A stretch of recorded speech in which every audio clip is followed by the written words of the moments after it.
Fun. I'm excited for it. Oh, hey, it's Kia. I am the creator and host of the Female Veterans Podcast. This is Hot Topics Live, the show, the podcast. And I am joined by two of my favorite people, Khaoula and Carla. They are both podcast hosts and for two shows, and they're amazing. So, Khaoula, why don't you go first and tell us about your shows?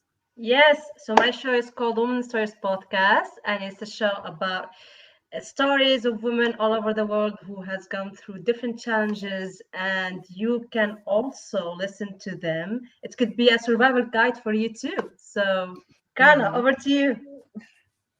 Yeah, and I'm Carla. I'm the host of the Wonder and Wellbeing podcast, which is a podcast for parents and educators and anyone who's interested in education and well-being of kids between the ages of 5 and 14 years old. And we talk about everything to do with education and well-being and the overlaps between those two subjects. So if you're interested in that, check out my podcast. Yes, both great shows. And you are both co hosts of Podcasters Unleashed, which is one of my favorite shows. And that's the debate style show, which I like because you guys are tackling like real topics about world events and issues and crises and everything else. And you guys have all different opinions, and it all works out really nicely somehow. Yes, you can't see the backstage, so it's all different things. Yeah, because these are topics that people get really pissed about, to be Yes. honest with you. So Absolutely. You should see our group chat. I can just imagine. But you guys always resolve it really nicely, which I love. So if you're into that, you can listen to Podcasters Unleashed on Apple Podcasts, Spotify, Google, and pretty much anywhere you listen to podcasts, and check out their show where these two lovely ladies are with some guys, some girls, and debating about all of these issues. What was your show about on Monday? I didn't catch it this week. Next Monday is Victor's turn to host, and he's going to talk about the crisis, personal crisis that happened to everyone during COVID and how they came out of it and how we could come out really strong from this kind of crisis. Yeah, And it's a the last one collective was trauma. about climate change. Ooh, yeah, that's an issue. That's a good Yeah. issue too. I'm gonna have to watch that one on YouTube. You guys are on YouTube, I know. Yes. And so you can catch them on YouTube anytime, and watch Podcasters Unleashed and see all of their episodes. I know that one about Afghanistan was like really close to my heart. And then you guys, I watched the one about vaccines. So very interesting to see everyone's opinions about that one. And so it's a great show. I hope everyone tunes into it. Yeah. So, girls, what do you want to talk about today? Let's talk about like careers and motherhood and stuff like that. Yeah, Yeah. because I have two sick kids today at home. Right. Right. And today is a busy working day for me. I have this show, I have my London Real stuff that I do. Have like, I don't know, 30 people that I'm coaching through crypto and the DeFi space right now, with Brian Rose at London Real. And so I have that, and I have, to be present for those people and coach them, and also juggling two sick kids. So, Carla, how can I keep my mind sane and maintain my well-being? Go in a cupboard. Have you got a cupboard? Hide in the cupboard Hide, and stay really hide. quiet. No, I'm just kidding. Well, sometimes you just got to go with the flow, haven't you? You've got to be ready to spin, pivot, and adapt to whatever's happening. And I think that is probably the best skill that anyone can have, but definitely parents. I think when you get too fixed in your head, too fixed in your routine, that's when everything goes all over, and then you're not ready to cope with it, are you? So I think the more you are able to adapt, take a few deep breaths, take a break, say when you've had enough, and then come back and keep going. That seems to work for me. And that's probably the best strategy I've ever found, is just to go with the flow. Don't get hung up on stuff. Yeah, I agree. I agree. My kids are good though. Like, I mean, I complain, but I really only have one that's small that really needs me. The other one I check in on and like sort of help out because they still kind of like I take advantage of this time because any other time he's like, bye, mom. Right. So when he's not feeling well and he actually wants me to do stuff for him and be around him, I sort of eat it up. So I really can't complain. But I just want to say that it is difficult, to be a mom that works and that has to find that balance between, working and momming. What works for you, Carla? A lot of love, a lot of conversations. My son is delightful at conversations and he's very affectionate. So we work through hard stuff together. We just talk it through. We come up with plans together. And where all else fails, we just sit down and have a hug and figure it out, figure out what happens next. Yeah. And that is my key is love and communication with my son. Nothing else works, to be honest. If it's not negotiation, then it's just giving up and just showing love and affection. And usually then back to communication after once he's calmed down. That's the type of boy he is. Very loving, very sweet, and very good at negotiation and analytics. My kids like to negotiate too. I wonder if that's like a boy thing, right? That they just like, I'm like, why is my son not becoming a lawyer? First of all, okay, he loves to lie and he loves to negotiate. I feel like he would excel at that. Yeah, he's definitely. My son is definitely different from my daughters. My daughters were very compliant. With them, I could be in charge and I could set a system in the house, and they very rarely went against it because it was usually based on their needs. So I would observe what they needed, observe what I needed, and then just set a system, and nothing would really go wrong, very rarely. But with my son, that just doesn't work. With them, I didn't really need to explain. I don't know if they're just wise and they just intuitively get it, and because their needs are met, they're happy. But with him, there's always something that's not quite working. And there's always a pushing and a testing of the boundaries and a questioning why. So there's a lot more communication and working together required with my son compared to my daughters. Yeah. I mean, I remember being a teenager and I feel like I was really compliant for the most part. For the most part. But for my son is like a completely different world. Very different. Yeah. But also single mother, like being a single mother is very, very hard in today's society. I mean, you have all the responsibilities to yourself and you keep working and taking care of the kids. So shout out to all the single mothers out there.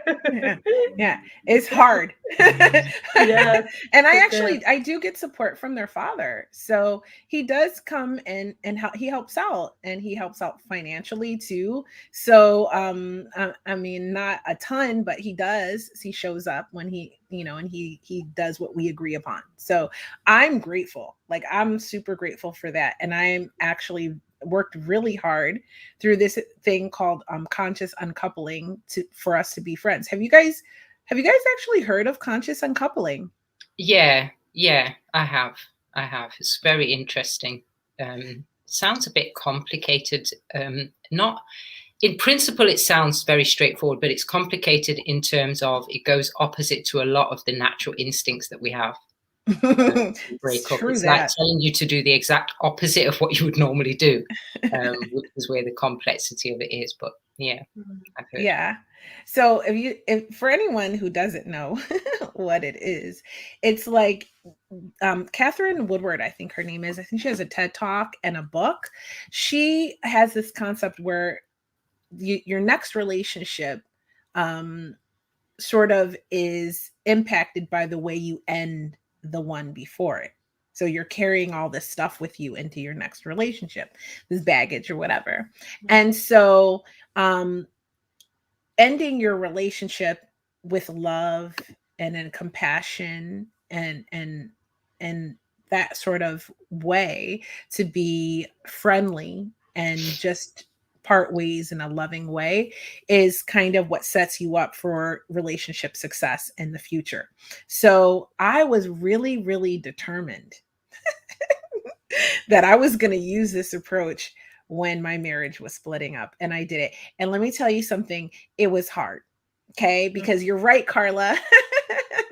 My instinct when I break up with someone is to just never see them ever again or talk to them ever again. What about you? Like when you break up with someone, do you maintain friendships with them? No, I never did until my son's father. I think you just get more mature as well as you grow older, and you realize that not everything's about you and your feelings.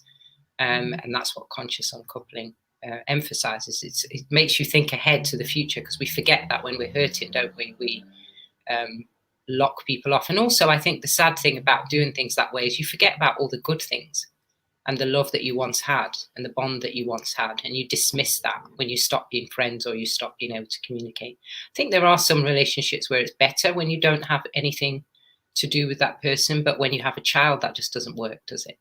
No, I mean, I know a lot of people that do. It's good. Like they just, you know what I mean? But it's not really, like, no judgment, obviously, but it's not always really great for the children, because then they have abandonment issues or, those childhood wounds that they're going to have to work through. Sometimes you don't have a choice. Like if you have to escape from an abuser, like you don't have a choice. You just have to help the child with the trauma eventually. But yeah, I think that it's exactly what you said, Carla. What about you, Khaoula? When you break up with someone, do you remain friends with them? No, because I I don't have a child, so it's very easy. No, but I just don't want to keep that energy and keep like thinking about that person. So I feel it's better to separate and go in different ways, and separate in a good way, not in a, I mean, in a bad atmosphere. Just separate in a good way, and if it doesn't work, it doesn't work. So I just want to keep my mind off that and move on to the next one. Mm-hmm. Well, that's true. I mean, so for me, it was really, really difficult. I have always sort of just cut ties with people. I think I'm friends with one of my exes, and we don't talk a lot, maybe once every few years or something like that. Wish him happy birthday, but he's married, he's doing his thing. Actually, the girl that he married after we broke up, I'm actually really good friends with her. It's funny. That's what I got, was this amazing 30-year friendship from this girl that dated my ex-fiance after we broke up. But other than that, I don't think I remain close with any of the rest of them. We just all parted ways. And I think I tried once, and then I found out the guy was cheating on me. And then I was like, oh, screw that. I'm not, like, screw all of that. Like, I like it better just cutting ties. But with my ex, even my first husband, that was a nasty breakup. So it's just better to just leave things where they were, because it was so ugly and dramatic. Yeah. But with my ex-husband, my second one, I am not lucky in love. It's starting to sound like, right? But this worked out really well. It was really hard though, because I will tell you, we lived in the same house while we were breaking up. So for like 2 years. It was so hard to can you imagine waking up every day? Like, I moved downstairs to our guest room and waking up and having to see the person that you just broke up with. Yeah, like, excuse me, can I get in the fridge, please? Fortunately, we had like really different schedules, right? So he works all the time. But really, it was tough. And then there were like and then of course he wanted the relationship, and I was like, nope, So it was like a lot of push pull back and forth and stuff like that. It was really crazy. It was difficult. But I will tell you, working through that right now, I can tell you, on the other side of all of the hard work we put in and try to be friends for the sake of the children or whatever, it works out really well, because now we're really cool.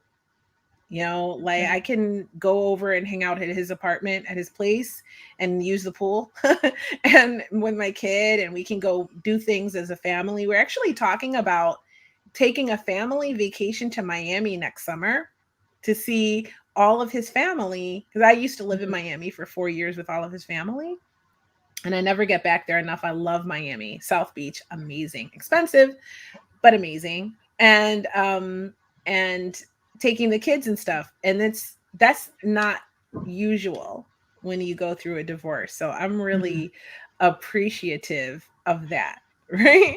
Because Yeah. it's really hard. How do you guys cope with breakups when you go through them? You can go first this time, Khaoula. Didn't know it was going to take this turn, did you? No, I don't want to take this turn. Well, there is like I need to search for a book. It's very interesting about how to deal with a broken heart, and he talks about the process of someone who has a heart broken. And some people, even if you say to someone that your heart is broken, or you have just broken with someone, they won't give you that same empathy like if someone is dead, or you've lost Mm. someone. And he described it as if you really lost someone, as someone is really, you are going through this kind of sadness and depression is the same as you've lost someone. And it's very interesting. I need to search for the book on Audible to show it to you guys.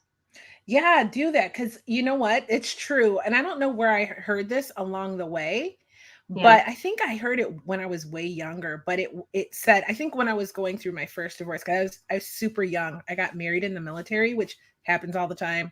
I think I was like 22, which incidentally meant I was getting divorced at like 27. So I think I learned at that period when I was going through that breakup and realizing I was going through couples counseling, but by myself because you didn't want to go. And if you're a man watching this, go to counseling with your girl. It will not kill you. Anyway, I digress. So save the relationship. It might work. Okay, it could have worked. But anyway, so what I learned was that a breakup, especially one like a marriage, but any breakup really where you've been invested and your heart was really invested in it, is like a death. And so, but it's almost worse because the person is Yeah. still alive. Yeah. And you know that the person is out there living their life, you know, and but not with you, you know, and it's just, it is what it is. And whether you're the person who was the person who decided on the breakup or the person who was broken up with, you both are mourning a really significant loss, because a lot of times when you form that relationship you become like best friends. So not only are you're losing like your best friend, you're losing your lover, you know, it's the person you did everything with, and then you have a whole new way of life that you've got to create now. So it's super painful, and a lot of people don't, you're right, have the empathy for a person who's going through a breakup as than they would if I, like when I told, hey, my mom died, when I told people that, people Yeah. seem to have a lot of compassion for me Mhm. at that time, way less when my marriage was breaking up, but even though it happened like 6 months later. Yeah. So yeah. Oh wow, this is cool. So this is the book? Yes, I'm it's gonna called How to Fix a Broken Heart. Oh yeah, who's it by? Let me open the link Dr. up. Guy Winch. Oh, It's cool. very interesting book, yeah. Yeah. So what was your biggest takeaway from the book, or something that you use that helps you to get through a breakup when you go through one, Kala? I think just understand your feelings and what you're going through, and it's I mean, okay to talk about it with someone who really would understand. And it's not something that you feel ashamed of. Sometimes we get like taken up from our ego and like, no, I'm okay, and feel like everything is okay, but the reality is not. We just keep it like our social face, like nothing is happening, but inside is like we are not okay. And it's also okay to have this self honesty, and say and be authentic with yourself, and say that I'm not okay and I need to talk, whether with a friend or with a specialist, and go through this really hard time of breakups. Yeah. How about you, Carla? What do you think about all that? Yeah, I think the more I've had experiences with relationships, the more I realized parts of myself I had to work on. So I'm really aware now of when I shouldn't be dating at all. And I just need to be with me. And I'm in that stage of life. I've been in relationships and in situationships since I was 17 years old. And now I'm in this stage of life where I'm just like, no, it's just me, my child, and God. That's it. Because that is all I need right now. Because having looked back on my journey, I realized that there's a lot of stuff that happened from even childhood that I took into my first relationship. That a lot of traumas, there's such a thing as abandonment trauma. And if you've never got over any issues that you've had in your childhood, you carry that through every single relationship until you wake up and realize that that's what you're doing. And once I realized that, I just said, okay, enough of this now. It's time to stop finding myself in a relationship, looking around and thinking, uh-oh, how did I get here and what's going wrong? So I've learned every single time something new about myself that I need to work on. A mistake, instead of saying, oh, he was the worst partner, I start looking at myself and saying, well, where did I go wrong? What do I need to learn to do better next time? And a few years ago, I got to a stage where I was like, I know what I need to do. I need to just stop. I need to just be still, learn to love me, focus on what I have in life, and accept that nothing is broken. There's no gap. There's no hole that I need to run around looking for a guy to fill. And if there is, I need to find a way to fill that first, to be whole and complete, so that I can go into a relationship ready to share something rather than just to get something or to fix something that's broken. So until I'm at that stage where I know that I'm complete and I'm aware of what I have to share, then I'll just stay by myself. Girl. I mean, really, you said a lot there. Yeah. Because a lot of times, we are looking for someone to fulfill something that we feel is missing in us, right? And that's a recipe for disaster. So it's just not going to work out. Um, Eventually. And then knowing what you need is so incredibly important. So it's just being able to assess your own needs and know what they are. And then also what traumas you're carrying with you into your relationships, from your inner child wounds, your teenage wounds, what are your first love wounds? You know what I mean? Like, what are you carrying with you into these relationships? Because if you're unhealed, you will make vastly different choices, male or female now, it doesn't matter. Um, Going into your relationships, you're going to make different choices than if you've been healing and working through issues and clearing those traumas and healing yourself. I mean, I will tell you that the people that I chose to date when I was younger, I chose out of trauma, like out of trauma bonds and being unhealed because of my attachment style and what that meant for me and how I form and attach relationships. So, and if you don't know about attachment styles, please do yourself a favor and Google it. There's this girl on YouTube. Her name is Thais Gibson. She has a channel called the Personal Development School, and she teaches all about this, but you can find it anywhere. And essentially, what it talks about is that the traumas that you experience as a child create the way you form your relationship. So there's different kinds. There's like attachments of anxious, avoidant, disorganized. There's a bunch. There's like four of them, and secure, healthy. And when you have these, so and you can be a combination. So for the longest time, I was an anxious attachment style. So meaning I formed friendships and relationships in a way where I was like very needy and like very overly giving, right? And there's a lot of different sort of I guess, symptoms of this. And it affects the way your relationships happen, and you and other people have their own style. So when you pick a person who's like an avoidant style and you're an anxious style, they're not needy. They really value their independence and doing their own thing. And the way they form relationships are different. The way they handle breakups are different, and all of that kind of thing.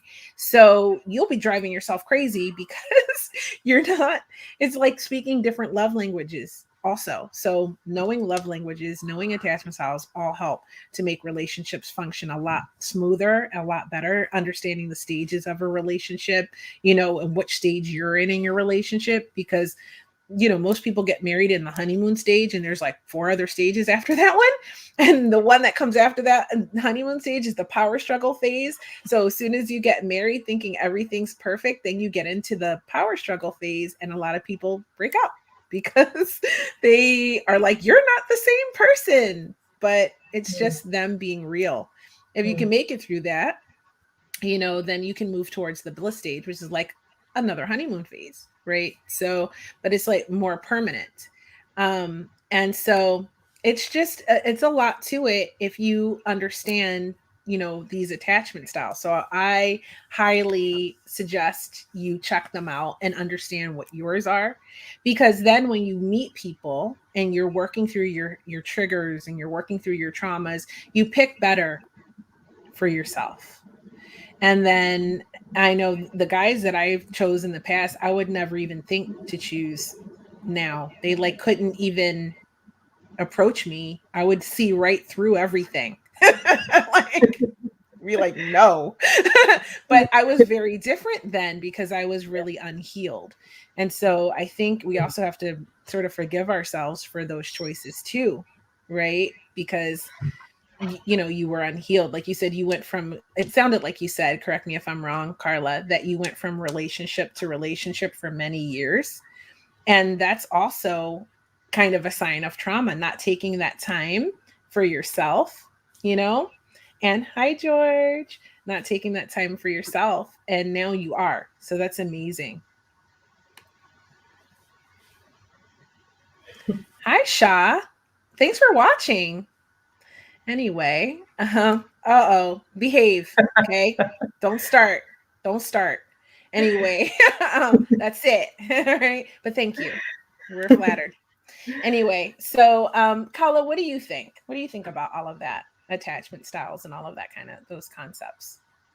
Well, I think it's a very important concept. And when you see, actually, if I talk about me, for example, this kind of having this culture about knowing your emotions, understanding what you're going through, we are not really taught in a young age or as kids how to express ourselves and what works best for us, or what is our personality type, or are we introvert, are we extrovert. This kind of emotions and knowledge, emotional knowledge, a lot of people don't know about it that much. And that's why when they go through relationship, they don't understand what's going on. They can't even understand how to deal with their emotions, and how to handle their emotions, because they don't understand what they are going through. And I think it's very important too to understand our emotions and what we are going through in a relationship. And this kind of emotional knowledge, I didn't have it before in the past. I didn't know why I'm feeling this way, or why I'm avoiding this type of relationships. So now I feel like I'm more and more mature about my emotions, and I know best, and I know really how to deal with them like before. I agree. How about you, Carla? Definitely. Emotional intelligence is the human intelligence. All the rest, you can skip it. But if you haven't got emotional intelligence, you have nothing. And we know that because it develops in the baby very early on, within a few days. And that's where everything starts from, isn't it? For me, it happened when I realized I was going through a really difficult time, and I read about something called abandonment anxiety. And when I read the symptoms, I was like, oh my, that's me. And it might, in the everyday world, we all call it clingy, like crazy people who go all clingy and like just lose it emotionally, lose their emotional balance when someone is leaving them. And we're so used to seeing it. I think also it's glamorized for us as women in movies. So it's like a guy's left us or cheated on us and we just fall apart, and it's like a learned behavior. But actually, when you stop doing that and you realize a much more balanced way to respond is like, okay, you don't want to be with me anymore. Wow, cool. And you realize how far you are from that. Then you understand that you've got to really do some work. And when you get to that point where you can understand that everything and everyone that's in your life is there for a reason, and everything and everyone that leaves your life is leaving for a reason, and that everything doesn't revolve around you, there's a peace that comes with that.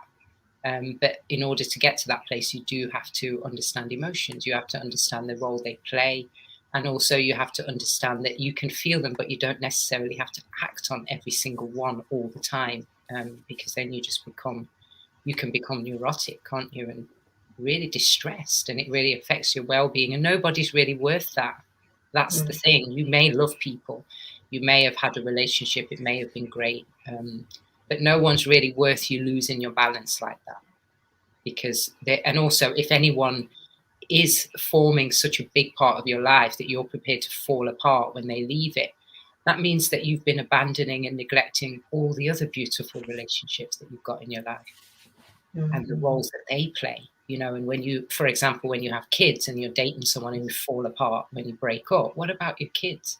What are you showing to them about how important they are and how special they are? Or your best friend, your colleagues and all the people that you interact with, that you have these beautiful friendships and interactions with every day. You invalidate them when you give one person, this position in your life that they can break you apart by deciding that you no longer serve them, or the relationship with you no longer serves them.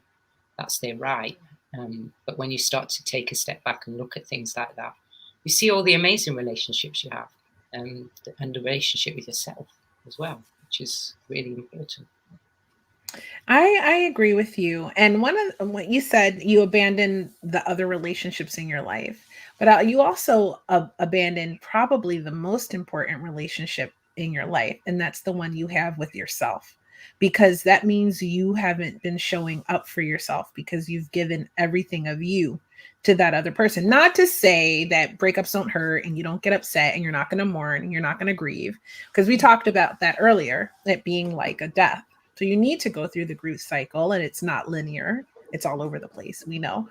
But you have to show up for yourself and give yourself that space to heal and to accept what is, and to recognize that, what, some people are just in your life for a moment. My grandfather used to say, for a season, a reason, or a time, right? And it's so true. Like, some people are just passing through, and we can't hold on to them as much as it hurts. And it's so sad, we can't hold on to them, because we're each sovereign beings, and we have the right to do what's best for us. Right. And that may not be the connection, even friendships and stuff like that. It may not be the connection anymore. And so doing that, knowing what you need, like you said earlier, doing that needs assessment and really thinking about, what do I need? What do I want? What's the lesson I've learned from this relationship ending? What's my takeaway, right, of this experience, and really understanding that. And I wrote a post. So if you're new here, then make sure to go and check out my Instagram at Creativity, and Hot Topics, the podcast, and the Female Veterans podcast. But particularly at Creativity is where I write microblogs. And that's just like little articles, in a way, that I write about different topics like this. And I wrote one last week, I think, and it was about emotional intelligence. And when you brought it up, it made me think about it. And I recommended a book in there because we had Brandon Archer on. You remember Brandon, right, Khaoula? Yes. Yeah, he was awesome, right? Yeah, And he talked about men's emotions and emotional intelligence with men, and how women can sort of support them, and them being able to show and experience and feel their emotions, and how to have a relationship that's healthy with a man who's working through his emotions and understanding how to regulate them. And so I was really inspired by that. And I wrote this microblog, and in it, I recommended this book. It's called The Language of Emotional Intelligence. It's by a lady named Jean Siegel. And I think it's really important to understand, like you said, the clinginess and the abandonment issue. And some people have rejection issues, and some people, they're fearful of commitment because of something that happened to them. You know what I mean? And it all manifests itself in different ways. And so it's it is the most significant type of intelligence that you can have, I think, is to be emotionally intelligent and to learn, how you form relationships and what your needs are in relationships. Because then when they end, you can learn from what you experienced, and that education can help you have a better relationship with the next one. So I have a question for you guys. Actually, that whole thing made me think of another question. So, how much time do you think is needed in between relationships? Well, it depends. Actually, if it's like a really hard breakup and you couldn't really understand what you're going through, I think you need to take the whole time for yourself to just do self-assessment and realize what did you learn, how, like what you said, Kia, before. And then, I mean, for me, it takes for me like 6 months in order to get into another one. It's not an automatic. I've never jumped into a relationship to another. It's not something that really works for me. And for me, I'm one very introvert person, so I really like to sit down with myself and process my emotions and really understand what I'm going through. Mm-hmm. I agree with that. What do you think, Carla? Yeah, I would go further than that. I would say at least a year. I think you need to do every one of the seasons at least once.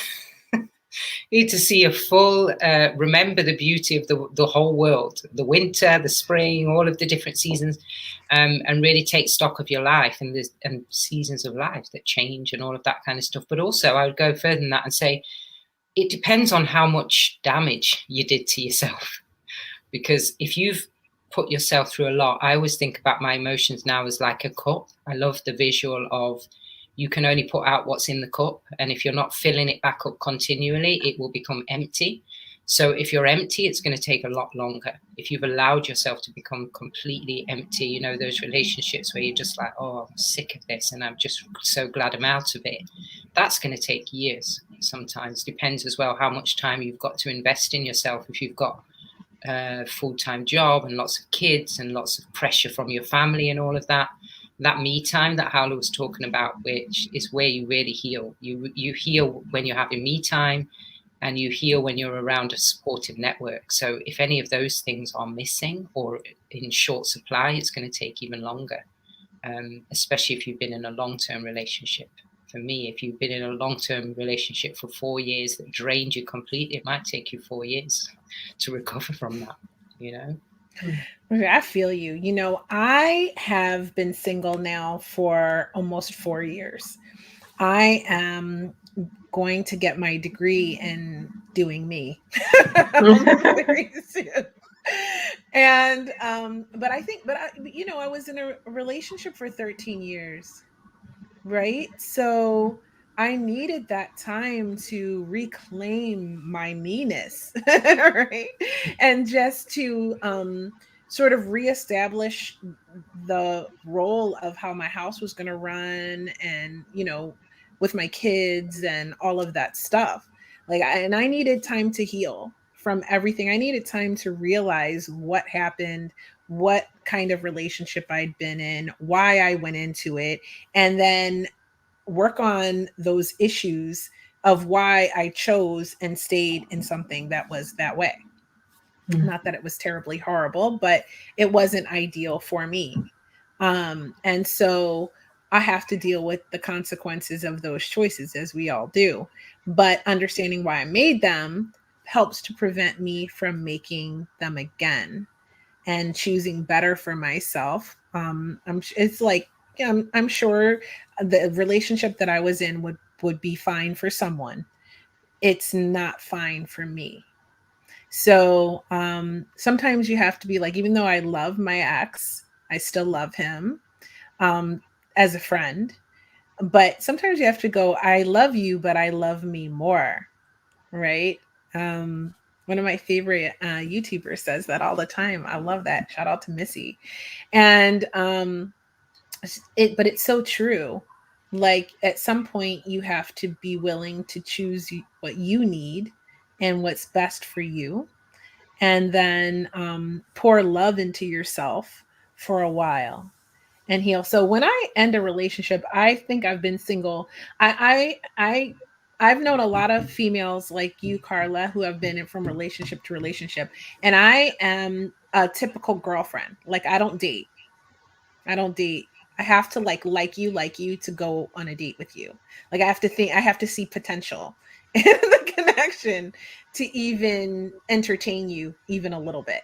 Right? So, and usually for me, guys don't ever think that I like them. I don't know why. Or maybe it's the kind of guys I like because I like kind of nerdy guys. So they will never suspect that I like them in the first place. So I always have to like sort of let them know. It's like drop the handkerchief right by them. Right? You know what I mean? That kind of thing. Like I have to be creative in how I meet men anyway, because they never think that I like them. And I don't date online either. I've never done that actually. So I would have no idea how that works. None. So, but You when don't I was want to know. I don't want to know. I keep hearing that, which prevents me from even trying.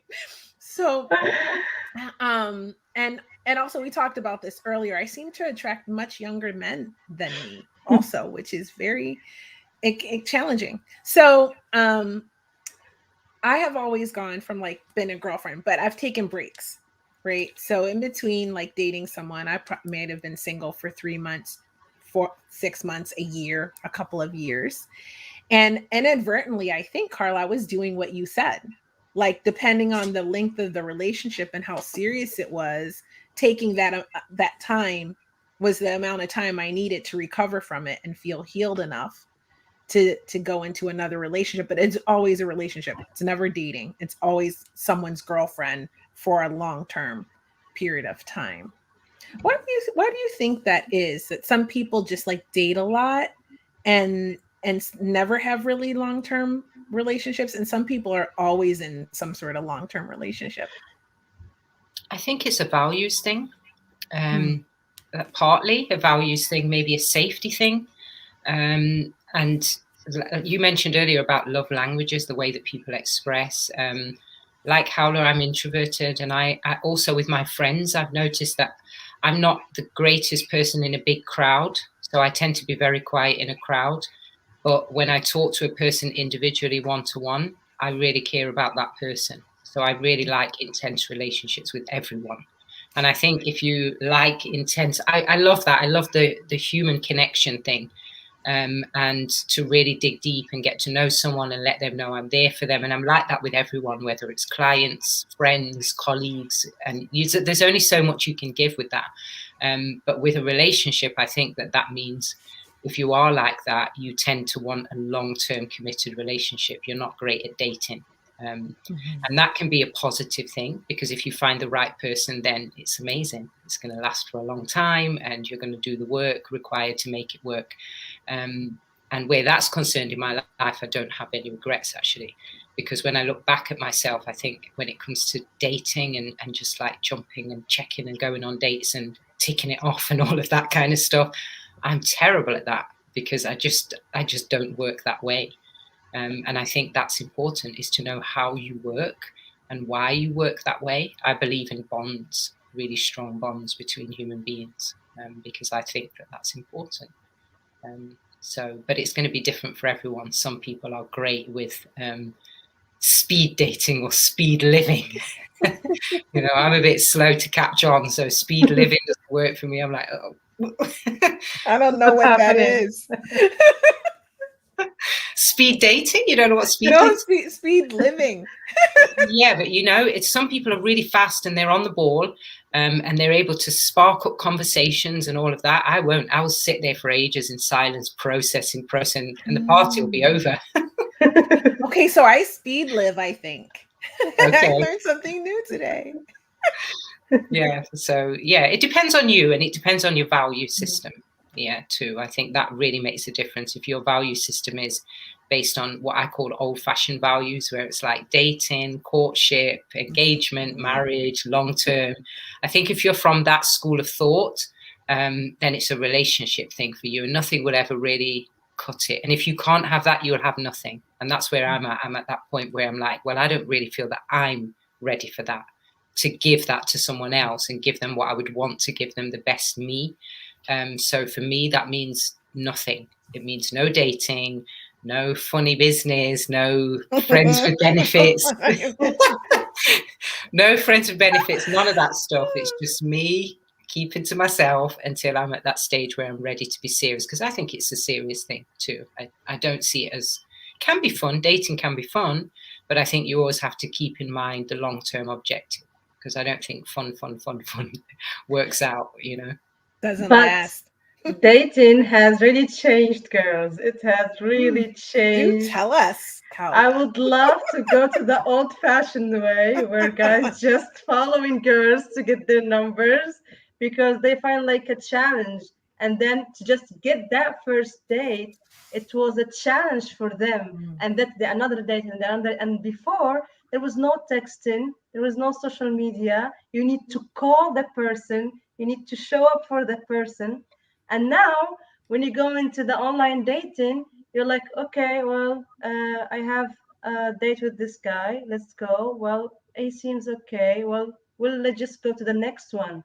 So the idea of having multiple options and just scroll to see, it's confusing and keeps you more and more in the dating world without any objective, without any long-term goals or anything, and you keep in this kind of loop. And a lot of people, they don't want just to have this long conversation and go through that challenge and do the hard work.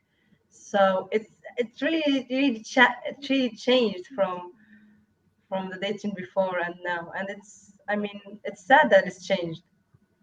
I've got a question just come to my mind. This is the Yeah. second time it's come to my mind, so I'm going to ask it actually. Do you think Yeah. we overemphasize the importance of romantic relationships though? Now I do think, yeah. Because I often look and I think, for all the relationships that don't work and for all of the swiping that goes on, because my daughters have told me about this swiping business. This swipe, no, next. Yeah. It's like, it reminds me of those carousels. I don't know if you have these in the States or where you guys are from, but when you go to women's jewelry stores, they have these huge blocks and you spin them around and they've got all earrings and this and that. Yeah, we have It's them. it's like that, but with guys, or with people. Now, in theory, I think it's a great concept, right? But in practicality, I think it makes dating way more boring. And also, it depends too on the people who designed the app. They want you also to stay longer in this kind of app. What, they're just gonna send you a bunch of duds so you can... I pay for a golden membership, and with my specific criteria, and I see the opposite thing. I'm like, no, I didn't order this. Wait, I thought I had the gold membership. It's like shopping for clothes, though. The more clothes you see, the more confused you become. I like boutiques. If I shop, I like a boutique, because I know if I go in there within a few seconds if I'm going to buy something or not. You don't need to keep me in there because you've only got like 25 items in here anyway. So I don't need to waste my time. But those massive stores where there's like thousands of items, you waste your time in there, because actually you knew when you walked in if there was going to be something in there. You get the vibe, don't you? When you walk in a store, you're like, yeah, this is my kind of store. But if you walk in there and there's nothing, but then you spend hours searching, you just waste time. And I feel like it's some aspects of the modern dating world is a bit of a time waste and just kind of indulging our boredom maybe and our need for new and novel things. But then I don't internet shop either, so I probably wouldn't be great at internet dating either. So my boy Tendai just turned up. Oh, I don't know how long you've been watching, honey, but yeah, we're talking about a lot of stuff, okay? But we somehow got on to dating. And we're talking about, dating and healing and taking space in between dating. And now we're talking about online dating and how terrible it sounds to me. I don't know, it sounds terrible to me. So, that's what's going on. Yeah. Yeah. Oh, what does he say? He said, things have certainly changed, but you know what? Dating and romantic relationships don't mean the same as they did. I mean, it depends on with who. They still mean the same thing to me, Tendai. Okay. I don't know. Maybe because I'm a little older than some people, but like it still means the same thing to me, So I don't know. We are all over the place tonight. I know that. So you're just going to have to speed live and catch up with us. And catch up with us. And because George, oh, I missed a comment from George. George, sweetie, you said you and your wife met online and you were in Argentina and she was in Massachusetts. I remember you told me that before. You guys have been together for like ever. And I think that's pretty incredible because back in the day, a long time ago, people used to meet in chat rooms online. And you did, right? Oh, hold on. I didn't even put the comment up yet. You met in a chat group. It doesn't exist anymore. But you weren't. So people used to meet in like chat rooms and like hook up and have all of these things. The thing about online dating too is when I think that's really sweet because I'm old fashioned and I like love letters and that kind of thing. And if I could just meet the guy that will email me some love letters, we will be good. Okay. But see, a little bit modern, but not too much. But the thing about it is there's so much catfishing out there now, George. Like you don't even know if you're talking to an 11-year-old boy sometimes. Like you can, you never know. You've seen the show Catfish. You guys have seen it. Have you seen that? Oh my God, it's crazy. So, I mean, I think people try, and even now people slide into my DMs all the time, honey. Let me tell you, and you have to use your discernment, really, because you're like, oh, he's handsome. And then you just go to their profile and just to see. And it's like, this is not even a real human. Like, come on. Like, they didn't even try, to be honest with you. And I'm like, how long before you're going to ask me for money? Because it's ridiculous. You guys have been married for 18 years. That's right. I knew it was a crazy long time. That's a long time. Congratulations, by the way. I feel like that's kind of rare, actually. And that's why I like love letters, because people who write love letters to each other typically stay together for a really long time.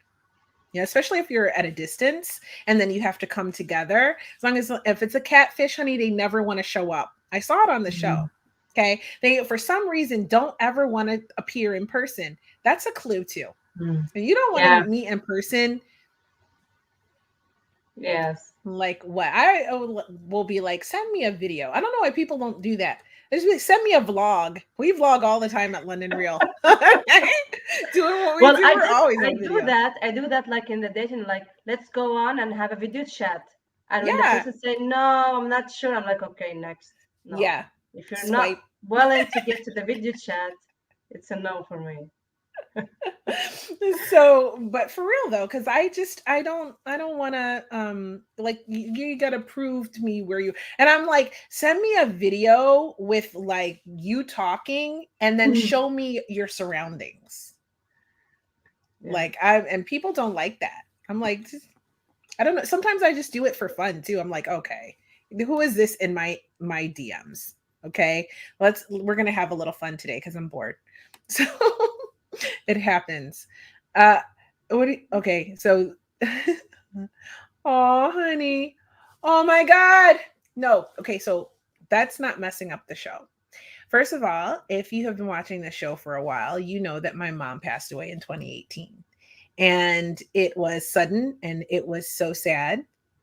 George, his mom passed away just a little bit ago too. So you guys can support each other because you're my two favorite regular, my most regular number one fans.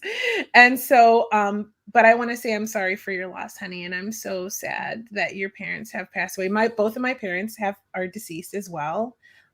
So I'm sending you lots and lots of big love and energetically lots of hugs with your wife's permission. Okay, lots of hugs. Yeah. Aw, Shah, that's sweet. Yeah. So speaking of Shah, earlier he made a comment, and I want to see what you girls think about that. Where is it? Let me find it. Hold on.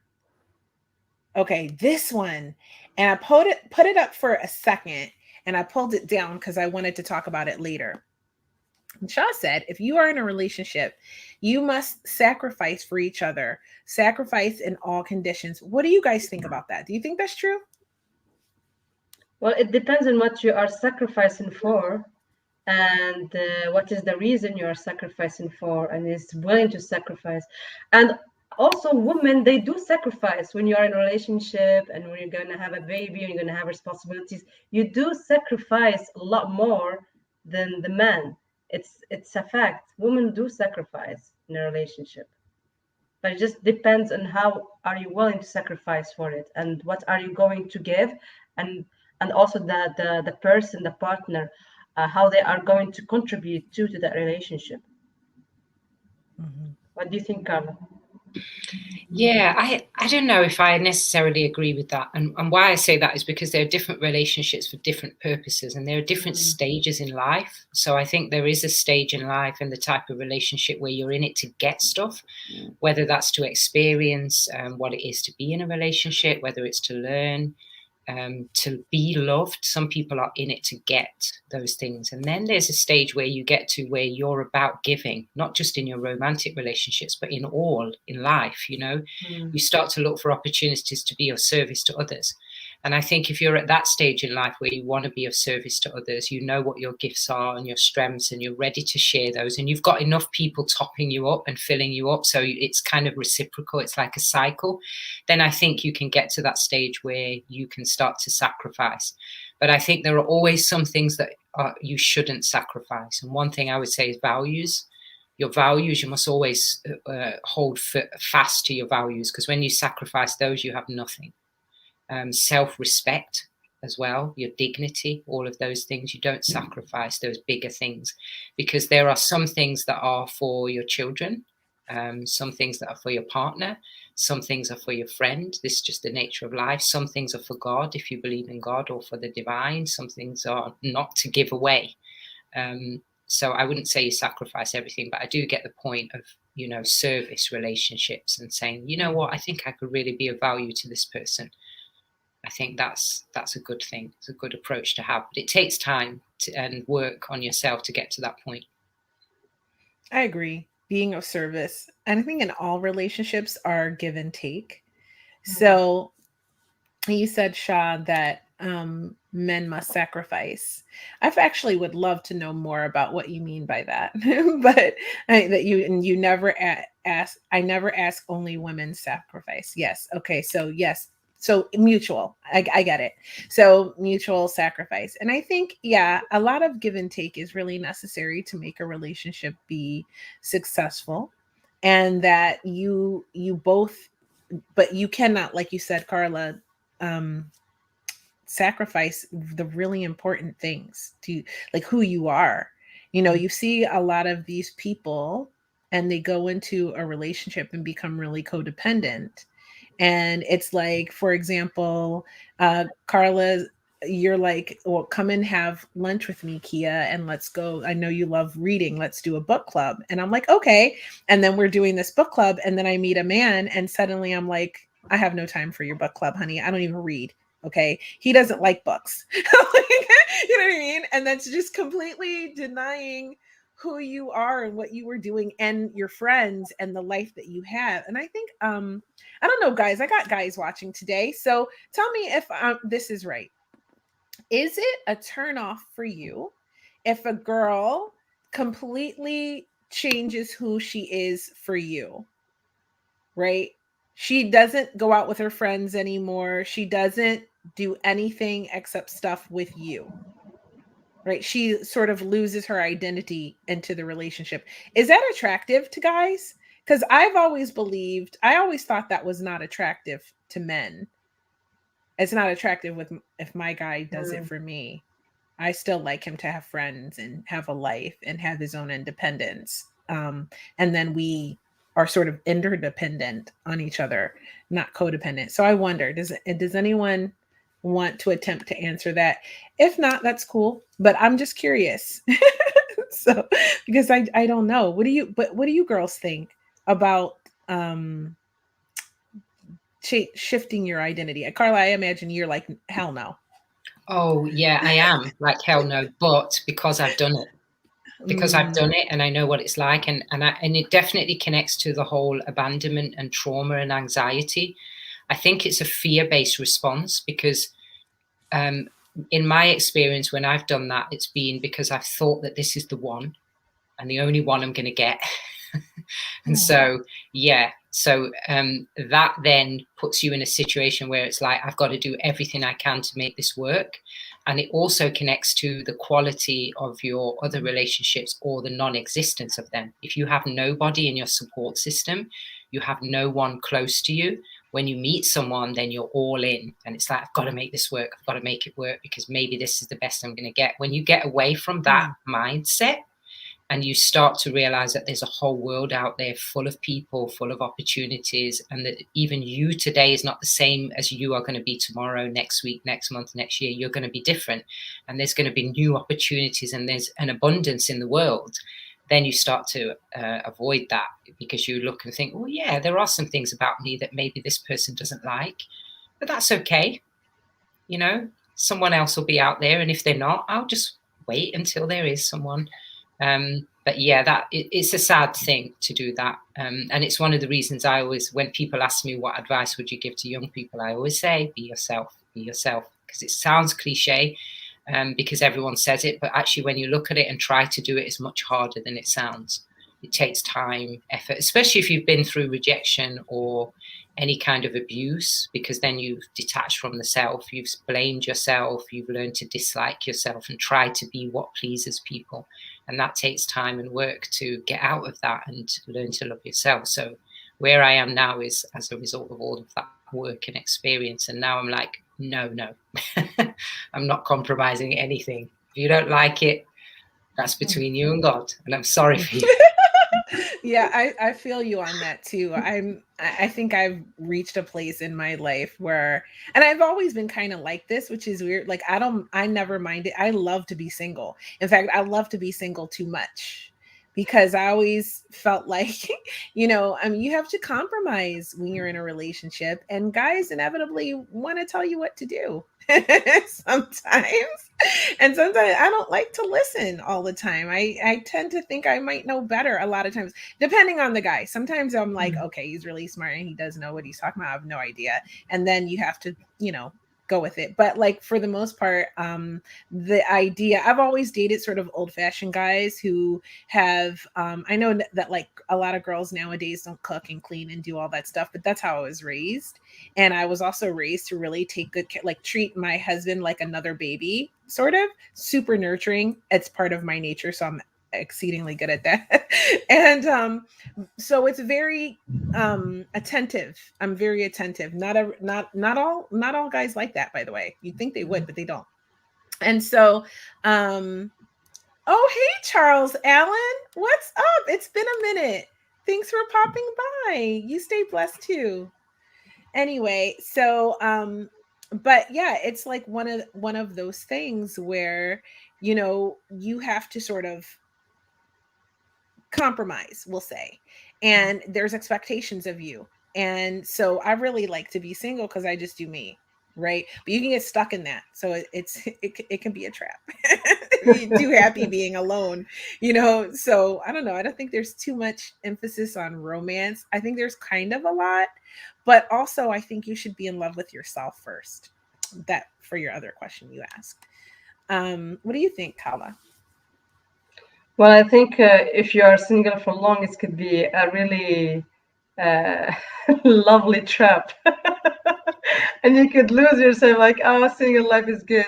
But actually, a relationship, it could also challenge yourself, and you learn a lot of things in a relationship. And maybe it takes you a new version of you that you didn't know before. So it's very exciting too to be in a relationship and to experience that. And to get back to the question about do men like really women to change their environment and just to compromise and to be just for men? I have seen that with friends of mine who went into a relationship and they forgot their support system, and when their relationship break down, they think that their support system, they will be right there behind them. No, honey, it's it's not gonna work out like this. And I think no matter what happened in a relationship, if it's good or bad, you need to have always that support system, with a friend, with a psychologist. I mean, anyone that could really just help you come back to yourself when things are bad. And I think a lot of women, they tend to forget that support system, as Carla said, and just like being focused all in to that man. Mm-hmm. So yeah. Yeah, I love what Tendai said right here. He said, women are a bit more sophisticated. Did you? I think I did. You just lose me for a second? I thought I just saw something weird happen. I think my kids started streaming. That's what happens when kids are homesick, right? So and he says men are basic and women are a bit more sophisticated. When we love someone, that's just it. We're not expecting you to change anything or do anything else. I don't know, Tendai. I love that personally. That might just be you, honey, but I'll take that answer. I like it a lot. It's beautiful. Yeah, I don't have expectations of. I know a lot of women can be demanding and have a lot of but I just expect the person to be a good human being. And my problems I've had in relationships is um guys wanting me to be like their mother because I'm nurturing. So there's a fine line. Do you remember we were talking about that with Brandon Archer? If you haven't seen that episode, Hmm. you have to see it. Go to our YouTube channel, type in Hot Topics Live and Kia. That's my name, KIA. You can find the episode with Brandon Archer, or you can watch it on our Facebook page. Just scroll back a couple of episodes. I think it was 2 weeks ago, and we were talking about that. And it's just it's one of those really crazy things, where it's like there's a fine line between mothering and being nurturing as a partner, right? And what he talked about was like men don't really want to be mothered. They don't want to be made to feel like that little boy. But that's been different for me in a lot of my relationships where it's been, them wanting me to make them walk the line. And I am like kind of a hippie. I'm just like, do the right thing. Like, let's just all be happy, and it hasn't always played out like that for me. What about you guys? Yeah, mothering is a big issue, I think, in relationships. If you're a nurturer, that's the biggest thing you have to watch out for, because there is a fine line. It's a very fine line, Mhm. isn't it? And I Super. think this goes back to the knowing what a healthy relationship looks like with all the other people. So if you know what healthy mothering is, then you will know what is not things that you shouldn't do in a romantic relationship. You will know which things you should do with your child, which is appropriate even for the age, because having a teenager is very different from having a 5-year-old. Mothering a Very. baby is very different from mothering a 20-year-old. It's all about boundaries and knowing where the boundaries lie in every different relationship. And I think if you've got that right with your brother, if you got it right with your dad, with your uncle, with your ex, with your male friends and colleagues, you're more likely to get it right with your partner. And I really have learned the value of good male friendships, where the boundaries are very clear. They're never overstepped on both sides. There's good communication. You can ask questions. You can get advice. If you start to love date, it. you can say to your male friend who you've got those healthy boundaries with, hey, can I get a bit of advice? What do you think about this? And he's not going to give you advice because he secretly wants to be with you and all that kind of stuff, because you've got that healthy relationship that you've worked on. Your family, male family members, if you can't get those relationships right and get the boundaries right there, I think you're always going to struggle with the right boundaries in your romantic relationships as well, because there's some key lessons that need to be learned.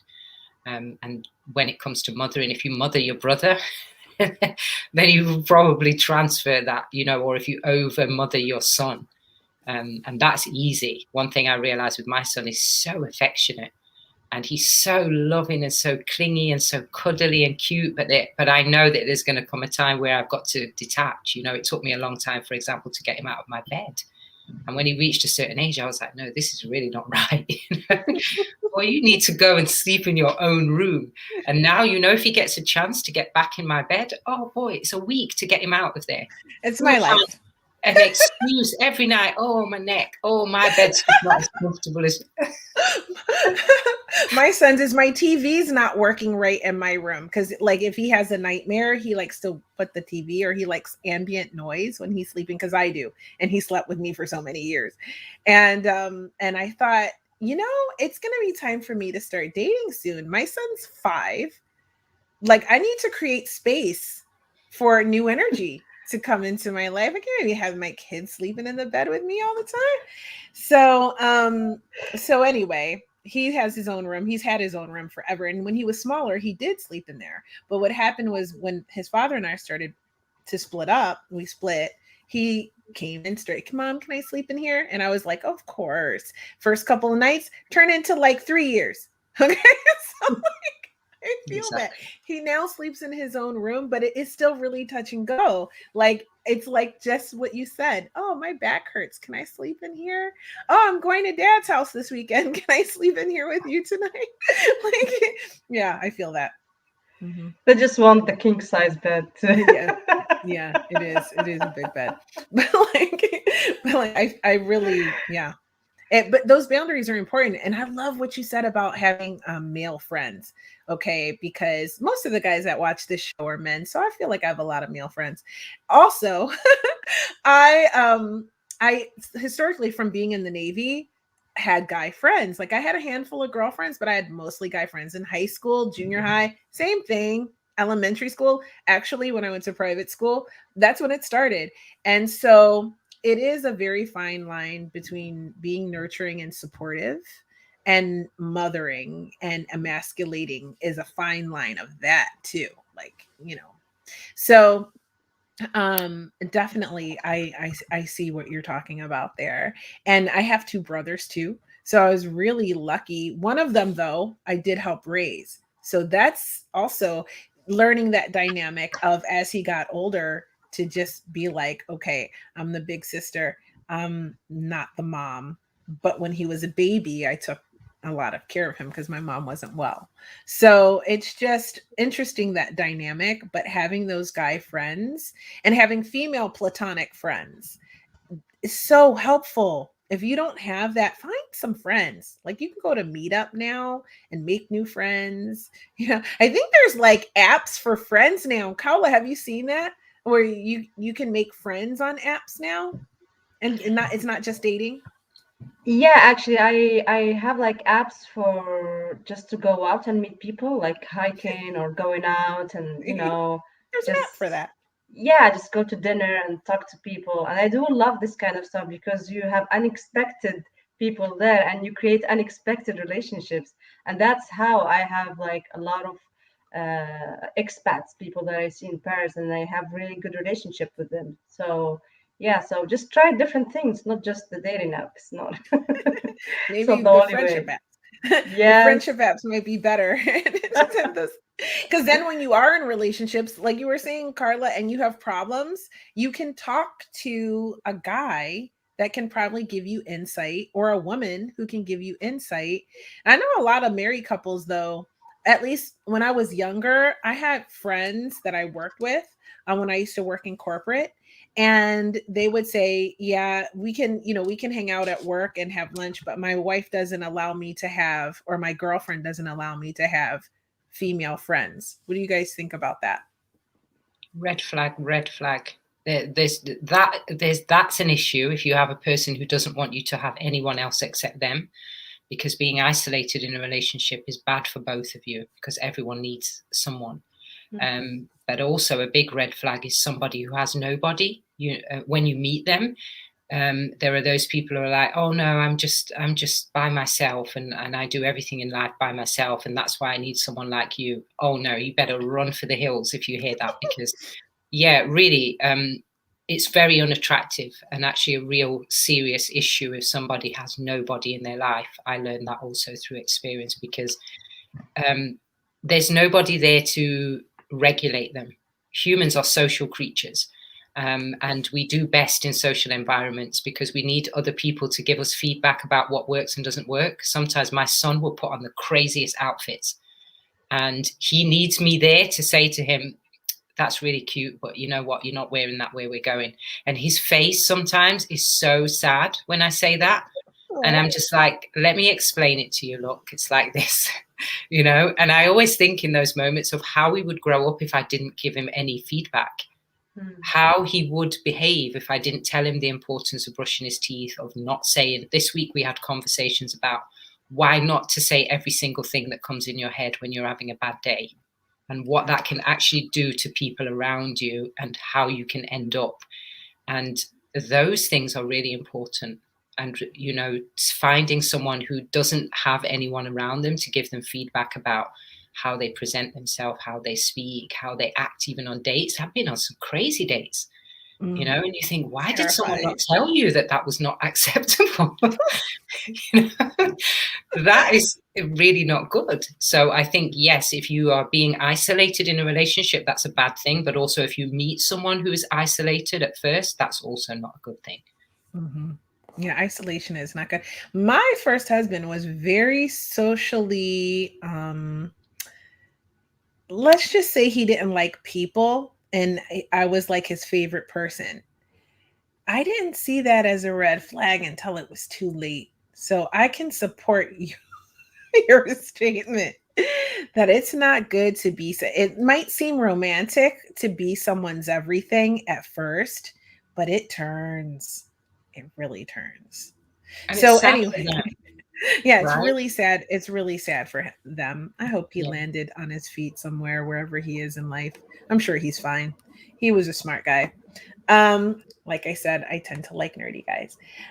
Okay, so Tendai had this one statement, and before we wrap the show, I want to put it up on the screen. Let me just find it. And he said, I always feel more educated when I hear the British accent when you hear it. Hopefully that's not offensive. This show has so much diversity and different opinions. I have neighbors from Pakistan, India, Nigeria, and here in Texas. And I have diversity at work too. And learning about female perspectives about relationships gives a unique perspective. Yes, to all of that. Yes. And we are from all around the world. I didn't mention it today, but you are in the UK, right, Carla? And we have Paris in the house. Yes. And I have, of course, on the beautiful west coast of the United States, just north of Portland, Oregon. And so we're all around the world. This is a global show, and we just have so much fun connecting with everybody from all around the world and everyone who watches this. So with that, I got my kids knocking at the door. So telling them I'm still live. So we're going to wrap it up because I have 2 sick kids that are now knocking on the door because they probably want mothering. Right? And let's see. Oh, here, Shah has another comment. He says, my dears, there is no issue in Pakistan about women. You must visit in Pakistan, and specifically our educational institute and job places. I hope you must visit. I love visiting everywhere, honey. I do not have any issues with anyone anywhere. We are all human beings. We all should just be loving each other. That's my opinion. I'm standing by it. There are good and bad people of every kind everywhere, and I think we should greet that with love and openness. So I would, if you're inviting me to Pakistan, Shah, like what's up? Like what's good to eat? Okay, where's good to go? Like I'm trying to travel very soon. George, you're so sweet. Sending you love.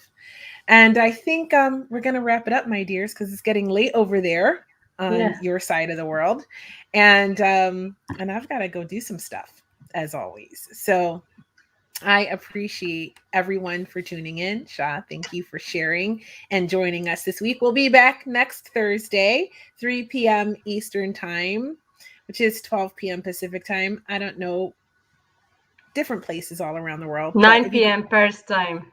9 p.m. and 8 p.m. for 8 you, p.m. right, Carla? UK time. Yeah. Yeah. So join us again next week. Oh, that's so sweet. You're so kind.